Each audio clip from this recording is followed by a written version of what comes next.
Cambodia के north west में SIAM reap से कुछ 50 किलोमीटर की दूरी पे बसा है टोनले साप लेक। ये लेक ना सिर्फ साउथ ईस्ट एशिया का सबसे बड़ा फ्रेश वाटर लेक है, बल्कि दुनिया के सबसे प्रोडक्टिव और डाइवर्स इकोसिस्टम में से एक भी है। इस लेक को 1997 में यूनेस्को ने बायोस्फीयर रिजर्व डिक्लेयर किया और इसकी बायोडाइवर्सिटी है इतनी रिच कि यहाँ के लोगों की ज़िंदगी का हिस्सा बन चुकी है। ये हर दिन तकरीबन 30 लाख से ज़्यादा लोगों की रोज़ी रोटी का ज़रिया है और कंबोडिया के फ़िश कंजम्पशन का 70% और प्रोटीन इंटेक का 60% यहीं से आता है। तो आज के इस वीडियो में हम एक्सप्लोर करेंगे टोनले साप के आसपास बसने वाले लोगों की ज़िंदगी, उनके चैलेंजेस, उनकी रेजिलियंस और उनके लाइफस्टाइल को। हम देखेंगे उनके फ्लोटिंग विलेजेस को, जो इस खूबसूरत इकोसिस्टम का एक अनमोल हिस्सा है। तो चलिए इस जर्नी में मेरे साथ चल के समझते हैं इस लेक की कहानी और यहाँ के लोगों के हिम्मत को।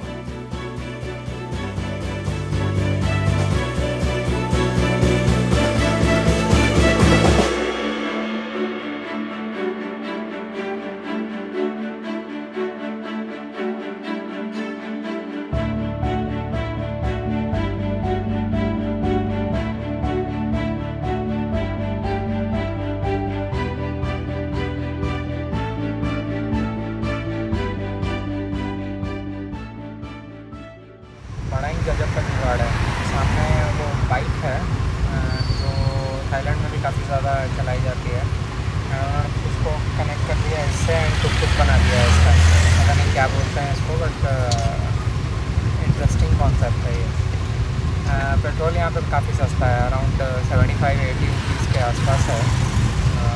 इंडिया में तो एटलीस्ट 90-95 तो होगा ही होगा।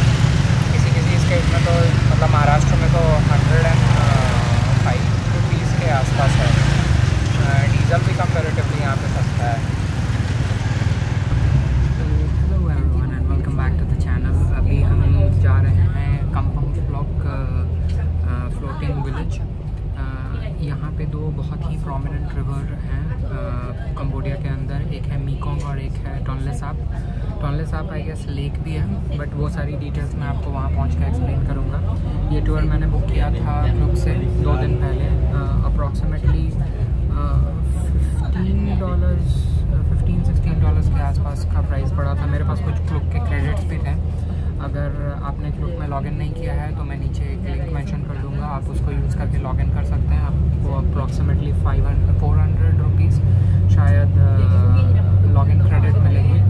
एंड अगर आप सेम टूर बुक करना चाहते हैं तो आपको मैं लिंक मेंशन कर दूँगा डिस्क्रिप्शन में, आप वहाँ से बुकिंग कर सकते हैं। तो टूर जो है वो स्टार्ट हो रही है अभी 2 बजे। हॉस्टल से पिकअप था, हॉस्टल पे ही ड्रॉप था। मैं स्टे कर रहा हूँ वंडर्स हॉस्टल में, उसका लिंक भी मैं डिस्क्रिप्शन में मेंशन कर दूँगा। अगर आपको सेम हॉस्टल में स्टे करना है तो आप कर सकते हो। हॉस्टल अच्छा है, डिसेंट है, एनवायरनमेंट काफ़ी अच्छा है। अभी हमारे जो गाइड हैं उनसे मेरी बात हुई तो अप्रॉक्सीमेटली 40 मिनट्स का डिस्टेंस है यहाँ से वो पर्टिकुलर लोकेशन पे जहाँ पे टूर स्टार्ट हो गई।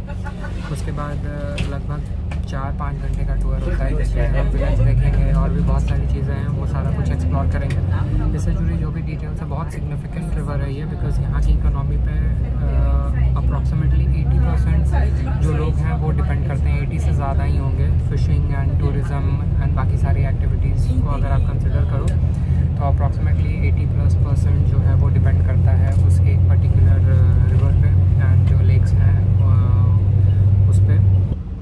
Have you heard about that meaning? Yeah, the Tonle is the name of the lake. Oh. Yeah, Sap they mean the fresh water. Yeah, the fresh water lake. Fresh water. Yeah, the fresh water lake. Yeah. So the Tonle Sap located in the central of the Cambodian country. Yeah, it is very important for the local people like us. Depend on the farming and fishing. Yeah, and not only Angkor Wat important for the protected. We also have the Tonle Sap Great Lake. Yeah, we have like Tonle Sap Great Lake. It has a register of the incredible biological, socio-economic values as it support the source from the Tonle Sap. the Tonle Sap Great Lake that we found, there are many villages. Yeah, we found like almost 170 floating village. Total population is about 100,000 people. Yeah, so that means livelihood based on fishing. Yeah, and some other activity related to the fishery. Yeah, so they're working for the fishing patrol, fishing trader, and transportation. And the fish processing dry fish, smoked fish, and they can fermentation. Yeah, like the paste or the fish sauce. Yeah, and after that they can sell all the food to the city market. Yeah, to make the money for their income. Yeah, to make the income for their survive. Yeah, yeah. Also like Siem Reap, there are 3 main types of the floating village tour. Yeah, so what we call mobile floating village. And the second one we going now, we call Still House Floating Village or Kampong Pluk. And another last one we call Fit Village. Yeah, all these 3 kind of village located out different location, different area. Yeah, the one we're going to see now we call Kampong Pluk or Still House Floating Village. So everybody understanding what does it mean, the Kampong Pluk? Yeah, Kampong, we can give you the main like Kampong is the name of the harbor, yeah? Harbor. Yeah, harbor. Pluk, that means the elephant tusk. Yeah, elephant tusk, yeah? That means the harbor tusk. But we can give you more understanding. Kampong is kind of the where they're sending, yeah? Like they can find a lot of fish and they sell over there, yeah? Like Kampong, yeah? Like harbor, yeah?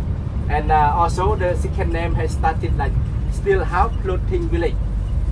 You know why they changed the name to the second one, Still House Floating Village? Because Still House Floating Village, after the local people they changed their mind to build a house on the pole, and they start with the second name, Still House Floating Village, because they got 2 double stress, dry and wet. Yeah. So when the dry season, all dry, they can traveling on land. So from June until now, all flooded, they're traveling by boat. That's why they got 2 double stress. That's Still House.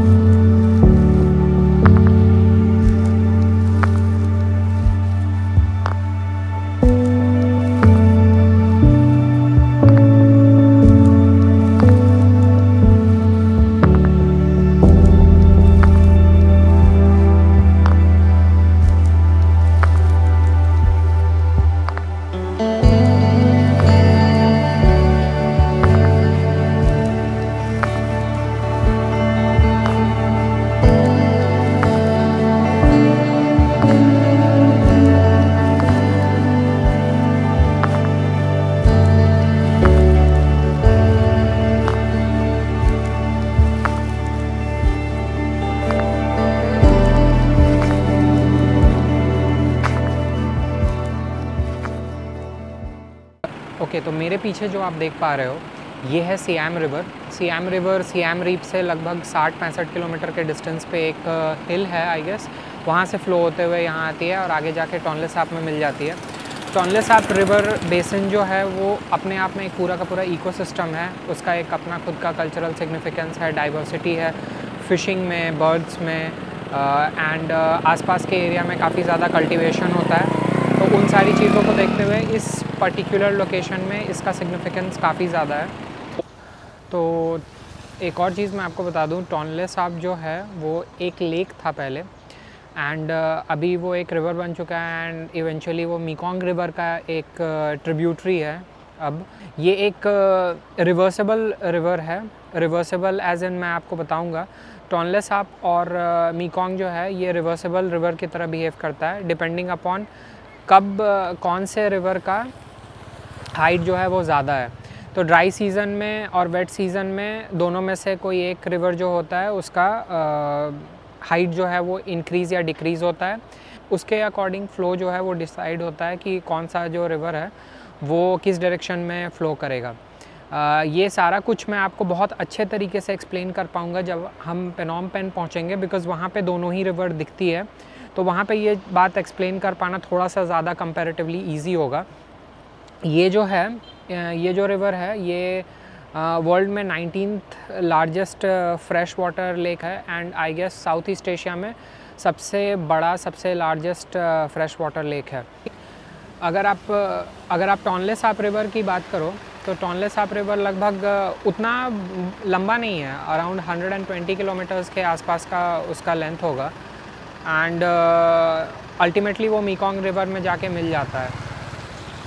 But मीकोंग जो है वो काफ़ी बड़ा river है and तकरीबन आप मान के चलो एशिया के सबसे लॉन्गेस्ट रिवर्स में से एक उसको कंसिडर किया जाता है। इस पर्टिकुलर रीजन में fisheries, cultivation as an rice production काफ़ी ज़्यादा होती है एंड उसके अलावा कॉर्न प्रोडक्शन भी यहाँ पे होता है। तो ये कुछ चीज़ें हैं जो यहाँ पे काफ़ी ज़्यादा होती हैं एंड मैक्सिमम जो लोग हैं वो बेसिकली अप्रॉक्सीमेटली आप मान के चलो 80% जो लोग हैं वो डिपेंडेंट बेसिकली फिशरीज़ के ऊपर हैं और फिश से रिलेटेड जो बाकी सारी चीज़ें होती हैं उस पर ज़्यादा डिपेंडेंट है। ओके, तो ड्राई सीज़न में टोनले साप से मीकोंग फ़्लो होती है रिवर और वेट सीज़न में रिवर्स फ़्लो होता है। ये बेसिकली जो लेवल है, वाटर का जो लेवल है उसके ऊपर डिपेंड करता है। जिस सीज़न में वाटर का लेवल ज़्यादा होता है फ़्लो फिर उससे डिसाइड होता है रिवर का।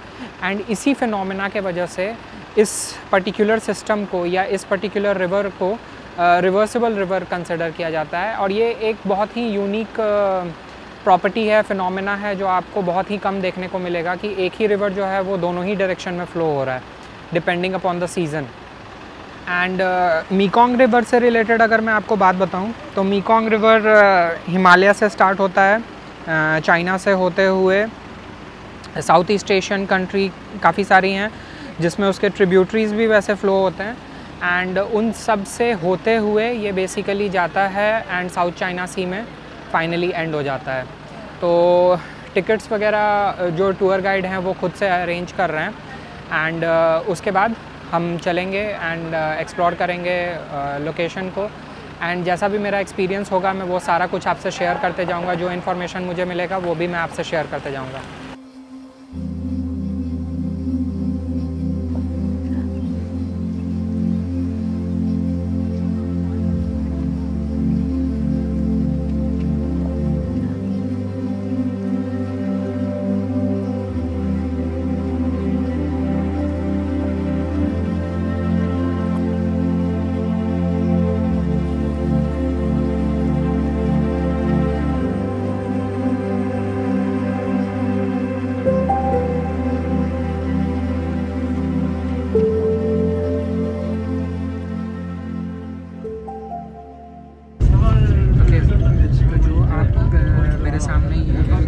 बेल्ट देख पा रहे हो, जो फॉरेस्टी रीजन दिख रहा है आपको, ये बेसिकली यूनेस्को और लोकल जो गवर्नमेंट है, अथॉरिटीज़ हैं, उन्होंने मिलके इस एरिया को प्रोटेक्टेड रीजन घोषित किया है। अब इसमें कटिंग वगैरह अलाउड नहीं है, यहाँ पे प्लांट की कटिंग वगैरह या ट्रीज़ जो हैं उनकी कटिंग नहीं हो सकती है। काफ़ी सारे माइग्रेटरी बर्ड हैं जो यहाँ पे आते हैं, तो उनको ध्यान में रखते हुए ये प्रोसेस किया गया है, ये इनिशिएटिव ली गई है।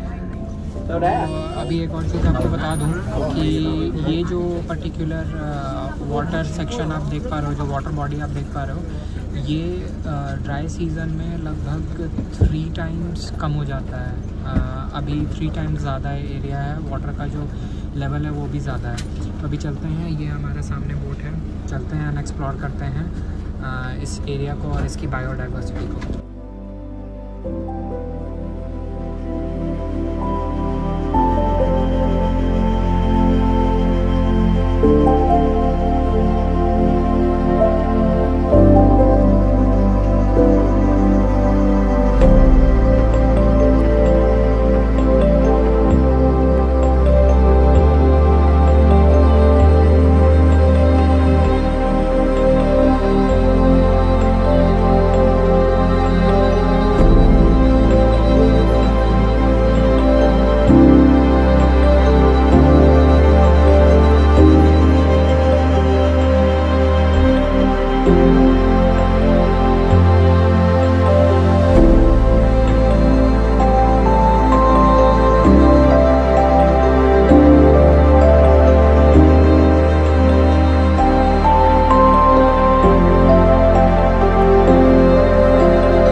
आप देख पा रहे होगे सारी के सारी जो विलेज है इन्होंने market, police station, school, community centre सब कुछ ऐसे ही बना के रखा है पोल के ऊपर। मेरे पीछे आप देख पा रहे होगे ये पूरा का पूरा जो सेक्शन है ना, ये बिल्कुल इसी तरीके से पोल पे है। वाटर लेवल के वजह से जैसे जैसे वाटर लेवल ऊपर होता है तो जो मैक्सिमम लेवल होता है उससे ऊपर ही इन्होंने बना के रखा हुआ है। एंड लग रहा है जैसे कि हवा में सारा का सारा घर है। एंड अपना घर, रहने का तरीका, लाइफस्टाइल सब कुछ उसी पे सिंस उस पे बहुत ज़्यादा डिपेंडेंट है। एंड इसका इतना ज़्यादा कंट्रीब्यूशन है इनके लाइफ में कि इन्होंने अपने आप को उस तरीके से अडेप्ट कर लिया सिचुएशन के हिसाब से। सच बोलूँ तो ये अपने आप में बहुत ही इंटरेस्टिंग कॉन्सेप्ट भी लग रहा है एंड एक्सपीरियंस भी है, बिकॉज़ मैंने इससे पहले ऐसा कुछ नहीं देखा है। हाँ, काफ़ी सारे रीजन में सुना ज़रूर है कि इस तरीके से होता है, बट इतने लार्ज स्केल पे इस चीज़ को इम्प्लीमेंट करना एंड रहना रेगुलर बेसिस पे, टैलेंट है इन लोगों के अंदर यार। मैं जब यहाँ आ रहा था ना, मैंने फ्रैंकली सोचा नहीं था कि ऐसा कुछ इतने मैसिव स्केल पे मुझे एक्सपीरियंस करने को मिलेगा। ये कमाल है, मतलब बहुत इंटरेस्टिंग कॉन्सेप्ट है कैसे इन्होंने इस चीज़ को ऐसे बना के रखा है। मेरे पीछे अगर आप बड़ी वाली बिल्डिंग देख पा रहे होगे यहाँ सेंटर में, वो हॉस्पिटल है इनका, सेंट्रल मेन हॉस्पिटल है, एंड वो भी उन्होंने वैसे ही हाइट पे बना के रखा हुआ है। तो इंटरेस्टिंग। ये जो पीछे आप ब्राउन कलर का देख पा रहे होगे ना, ये लाइन, ये पिछले साल का वाटर लेवल था यहाँ पे, और अभी करंटली ये इतने लेवल पे है, तो इमेजिन करोगे कितना ज़्यादा हो जाता है। इन्होंने पूरा का पूरा इकोसिस्टम डेवलप करके रखा है। पूरा का पूरा एक लगता है विलेज है जिसके अंदर स्कूल है, प्राइमरी स्कूल है, हॉस्पिटल है, चर्च है, हर चीज़ इन्होंने बना के रखा है, घर भी बना के रखा है। एंड बहुत बड़ा है ये, बहुत ही ज़्यादा बड़ा मैसिव स्केल पे है। तो अभी थोड़ा सा विलेज और एक्सप्लोर करते हैं एंड फिर उसके बाद जो भी डिटेल्स होंगी मैं आपसे वो भी शेयर करते जाऊंगा। भाई साहब मैं दिखा नहीं सकता, बट यहाँ पे क्या क्या खा रहे हैं मेरे को खुद भी नहीं समझ में आ रहा है। स्नेल दिख रहा है और भी बहुत कुछ दिख रहा है। क्रोकोडाइल का मीट भी यहाँ पे मिल रहा था, मैंने वो भी देखा। I mean that 95% and a half of that part we practice the Hinduism as well, yeah. Okay, okay. Kind of the animism and the Buddhism, yeah. We grow up all together. Okay, okay. And another 5% we respect another Muslim or Catholic or Christian, yeah. Okay. Like the missionary, yeah. Okay, so Hinduism is mostly like part of Buddhism itself. Yeah, yeah. Just the beginning, yeah. So Got that began from the Hinduism and the Buddhism later, yeah. Okay, got Yeah, it. yeah. Understood. Yeah. A lot of protein, yeah. So they eat frog on regular basis? Yeah, like after fish, yeah, after fish, and then more insect, yeah. Like the torrent, here they can find more cricket and grasshopper, yeah. Cricket and grasshopper and frogs. Frog and the beetle. Beetle. Yeah, beetle. And snail. Snail. Yes, Snail I saw there yeah, as you well. saw the grill, yeah. Okay. And some of the clam, yeah, a little clam. Clam, yes. Yeah, clam and shrimp, yeah. Shrimp. Yeah, shrimp cut, yeah. And more bacteria from the tonle sap. Not only fish or important for our food, but we can find more bacteria, yeah. Okay. Yeah. भांति भांति प्रकार के चीज़ें खा रहे हैं यहाँ पे लोग। क्रिकेट, कॉकरोच, स्नेल, फ्रॉग और पता नहीं यार क्या क्या खा रहे हैं। जो खाना चाहिए उसको छोड़ के बाकी सब कुछ खा रहे हैं। तो अभी टेंपल चलते हैं। मेरे पीछे आप देख पा रहे होगे टेंपल है। जैसा मैंने आपको प्रीवियस वीडियो में बताया था कि खमेर रूज करके एक यहाँ पे टाइम था। उस टाइम पे काफ़ी सारे लोग जो थे उनको मार दिया गया था, जेनोसाइड हुआ था बेसिकली। तो उसके बाद के टाइम में ये टेंपल बनाया गया है गवर्नमेंट के फंडिंग और लोकल कलेक्शन के थ्रू। तो अभी अंदर टेंपल देखने चलते हैं। ये एक बुद्धिस्ट टेंपल है एंड उसके बाद फिर आगे कंटिन्यू करेंगे। जैसे जैसे इन्फॉर्मेशन मुझे मिलते जाएगा वैसे वैसे मैं आपके साथ शेयर करूँगा। जो मेन सेंटर एरिया है वहाँ पे आप ऐसे समझो कि इन्होंने टेंपल ऐसे बना के रखा हुआ है एंड बाकी दोनों साइड पे आपको विलेजेस देखने को मिलेंगे। तो ये जो सामने आप देख पा रहे हो ये इनका सेकेंडरी स्कूल है एंड यहाँ पे भी विलेज का दूसरा सेक्शन है। कमाल का एक चीज़ है, पीछे जो आप वुड देख पा रहे हो इन्होंने अपने घर के नीचे और पानी के बीच में एक लेवल बना के रखा है। जब भी ड्राई सीजन होता है तो ये वुड को लेके आते हैं, कलेक्ट करते हैं आसपास के एरिया से एंड उसको सेव करके अपने पास रखते हैं अगले 1 साल के लिए। तो ये एक रफ़ एस्टिमेट बनाते हैं कि अगले 1 साल में इनको कितने वुड की ज़रूरत पड़ेगी।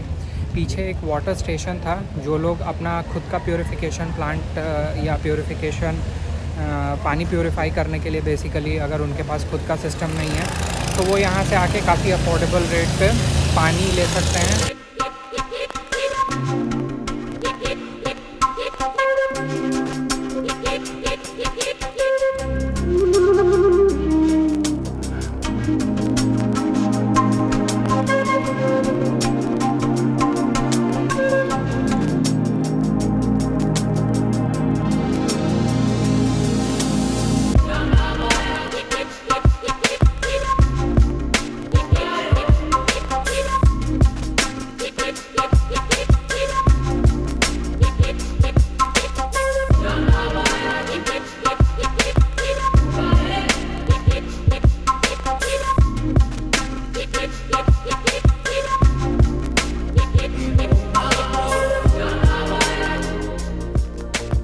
चार्ल्स डार्विन की बहुत पॉपुलर थ्योरी है सर्वाइवल ऑफ द फिटेस्ट। गर्मियों में जब पानी का लेवल काफ़ी कम हो जाता है, इनके पास ट्रेडिशनल प्रोटीन सोर्सेज के ऑप्शंस ऑलमोस्ट निग्लेजिबल होते हैं।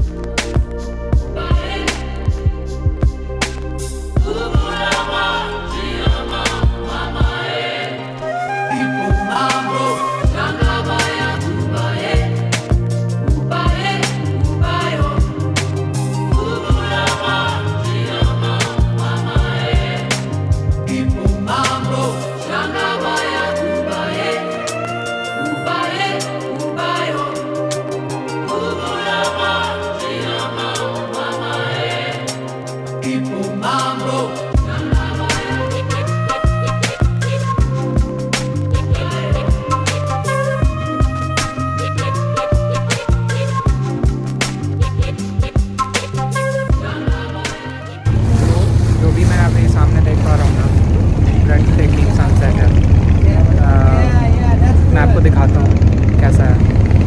ये मेरे लाइफ के one of the most beautiful sunsets में से एक होगा।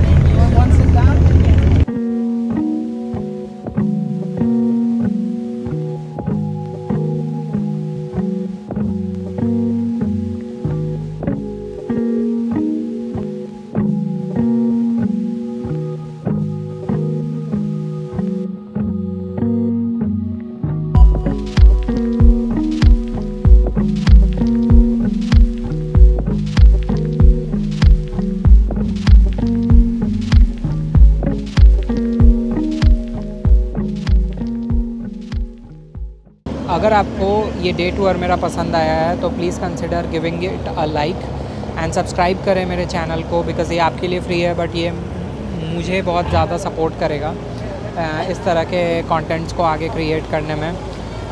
ये मेरे लाइफ के one of the most beautiful sunset experiences में से एक था एंड मैं बिल्कुल रिकमेंड करूँगा एंड आई होप जब आप आओ तो आपको भी इसी तरह का फैसिनेटिंग एक्सपीरियंस देखने को मिले। तो मिलते हैं नेक्स्ट वीडियो के साथ, तब तक के लिए goodbye and take care.